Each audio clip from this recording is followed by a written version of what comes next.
Welcome to நீருமோனி channel. நான் உங்கள் கற்பகம் திருக்குமார். இன்னைக்கு பார்த்தீங்கன்னா நாம் நவராத்திரியோட சிறப்புகளை பற்றி பார்க்கலாம் வாங்க. அதாவது அன்னையின் போற்றும் விதமாக நவராத்திரி விரதம் கடைபிடிக்கப்படுகிறது. அன்னையின் சக்தி ரூபத்தை அனுஷ்டிக்கும் விதமாக வழிபடும் விதமாக கடைபிடிக்கும் விரதங்களில் நவராத்திரி விரதம் மிக முக்கியமானது. இந்த நவராத்திரி விரதத்தை நாம் எப்படி கடைபிடிக்க போகிறோன்றதை பற்றி இப்போ பார்க்கலாம். மகாலய அமாவாசையும் மகா சஷ்டிக்கும் இடையே வரக்கூடியது தான் நவராத்திரி எனும் கொலு கொண்டாட்டம். நவராத்திரி அறிவியல் ஆன்மீக பின்னணி. பொதுவாக நவராத்திரி கொண்டாட்டம் புரட்டாசி மாதத்தில் வரக்கூடிய அமாவாசை தினமான மகாலய அமாவாசைக்கு மறுநாளிலிருந்து 9 நாட்கள் கொண்டாடுவது வழக்கம். ஆனால் இந்த முறை 2020 புரட்டாசி மாதம் 1ஆம் தேதி 30ஆம் தேதியும் அமாவாசை வந்தது. அதனால் முதல் அமாவாசையை தவிர்த்து 30ஆம் தேதியில் வரக்கூடிய அமாவாசைக்கு மறுநாளிலிருந்து ஐப்பசி 1 அக்டோபர் 17 தேதியிலிருந்து இந்த பண்டிகை கொண்டாடப்பட உள்ளது. இந்த ஆண்டு அக்டோபர் 17ஆம் தேதி தொடங்கி 25ஆம் தேதி வரை இந்த பண்டிகை கொண்டாடப்படுகிறது. அக்டோபர் 26ஆம் தேதி தசரா என பல்வேறு பகுதிகளில் கோலாகலமாக கொண்டாடப்படுகிறது. தமிழகத்தில் இந்த தினத்தினை விஜயதசமி என கடைபிடிக்கப்படுகிறோம். நவராத்திரியின் 9 நாட்களிலும் அம்பாளுக்கு 9 வித அன்னையின் அவதார ரூபங்கள் அலங்கரிக்கப்படுகிறது. அந்த அன்னையின் உருவங்கள் என்ன என்பதை இங்கு பார்ப்போம்.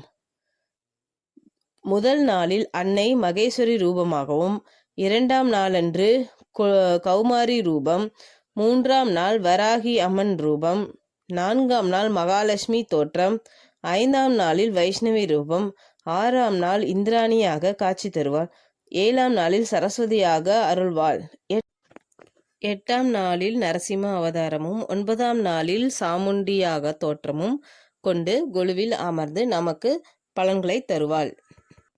இந்த தெய்வங்கள் அனைத்தையும் நம் வீட்டிற்கு வரவழைத்து போற்றி வணங்கி வழிபடும் விழாவே நவராத்திரி.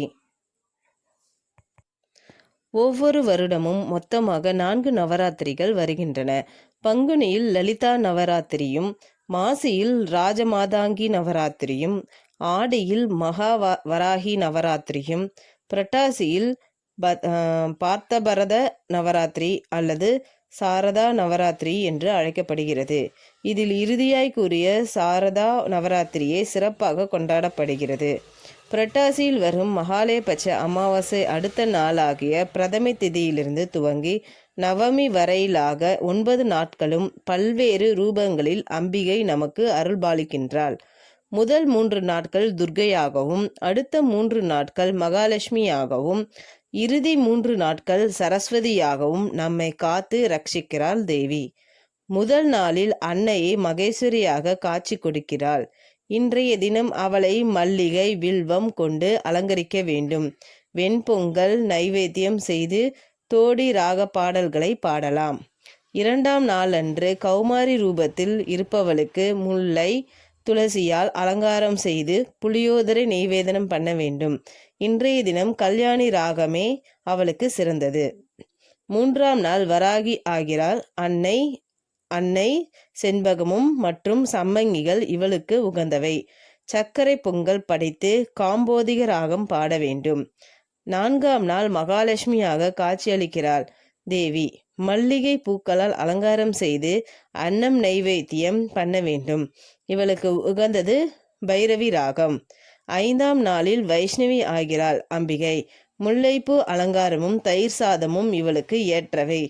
பந்து வராளி ராகங்களை பாடல்களால் பாட வேண்டும். 6ஆம் நாள் இந்திராணியாக காட்சியளிக்கும் தேவிக்கு ஜாதி மலரே உகந்தது. இவள் விரும்புவது நீலாம்பரி ராகமும் தேங்காய் சாதமுமே. 7ஆம் நாளில் சரஸ்வதியாக அருள் தரும் அன்னைக்கு தாளம்பூ சூடி தும்ப இலைகளால் அர்ச்சனை செய்ய வேண்டும். எலும்பிச்சை சாதம் நெய்வேதனம் செய்து பிலஹரி ராகம் பாடலாம். 8ஆம் நாளில் நரசிம்மரி ரூபத்தில் காட்சி தருகிறாள் அம்பிகை. இவளுக்கு உகந்த ரோஜா மலரை சூடி புன்னக வராளி இசைக்கலாம். சர்க்கரை பொங்கல் தேவிக்கு உகந்தது. 9ஆம் நாள் சாமுண்டியாக தோற்றம் கொள்கிறாள் அன்னை. இன்றைய தினம் பால் பாயாசம் நைவேத்தியம் செய்து வழிபடலாம்.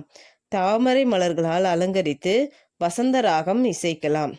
இத்துடன் நித்தம் ஒரு சுண்டலால் நிவேதனம் பண்ணுவது நவகிரகங்களை சாந்திப்படுத்தி நமக்கு நன்மை அளிக்க வைக்கும். அவரவர் வீட்டின் இட வசதி பொருளாதார நிலையை பொறுத்து படிகளை 3, 5, 7, 9 என ஒற்றைப்படையில் அமைத்து கொள்ளலாம்.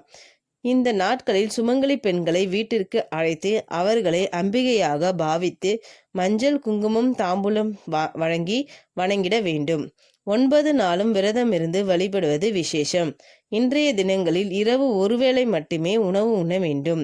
நவராத்திரி முழுமையும் கொண்டாட இயலாதவர்கள் கடைசி 3 நாட்களாகிய சப்தமி, அஷ்டமி, நவமி திதிகளில் மட்டுமாவது வழிபட்டால் 9 நாட்களும் அன்னையை வணங்கிய பலன்கள் கிட்டும். இதுவும் முடியாதவர்கள் 8வது தினமாகிய அஷ்டமி திதியினேனும் பூஜை செய்வது அம்பிகையின் கடைக்கண் பார்வையை நம் மீது வழிவைக்கும் என்பது நிதர்சனம். இப்படியாகி நாம் விரதம் இருந்து நவராத்திரியை நாம் விரதம் இருந்து நல்ல முறையில் வழிபடும் போது அம்பாள் நமக்கு வேண்டிய வரத்தை நமக்கு அருள்பாலிக்கிறாங்க.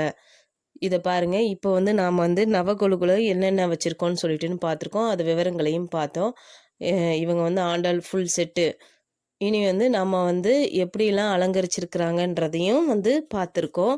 ஒவ்வொரு படிக்கட்டுக்கும் நம்ம என்னென்ன பலன்கள் இருக்குன்றதையும் பார்த்துருக்கோம். நன்றி நேயர்களே. இந்த நம்ம நவராத்திரியை சிறப்பாக கொண்டாட அனைவருக்கும் நீர்மோனி சேனல் சார்பாக வாழ்த்துக்களை தெரிவித்துக் கொள்கிறேன்.